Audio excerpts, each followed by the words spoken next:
Piece statue hunting today. Also going to be exploring a bunch of sightseeing spots in Aso. So without further ado, let's get started.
Check out our room here in Kumamoto.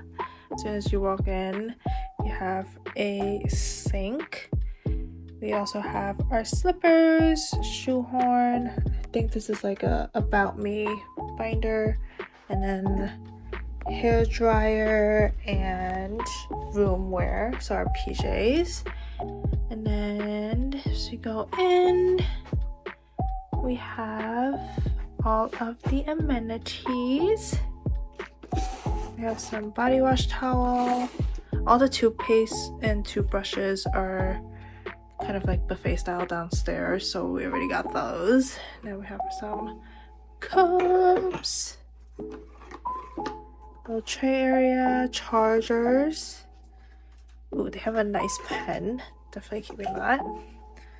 Down here we have our little fridge and some towels. Here is our little bed, small but mighty bed. We also have a little table, trash can, and a chair. I think this is the control panel. Our TV with a humidifier. And then back here we have hangers and room spray. This is probably our bathroom. It's nice, small and simple bathroom, bidet, and a full shower. And then this is our little entryway. We have a full-length mirror here, and that's it.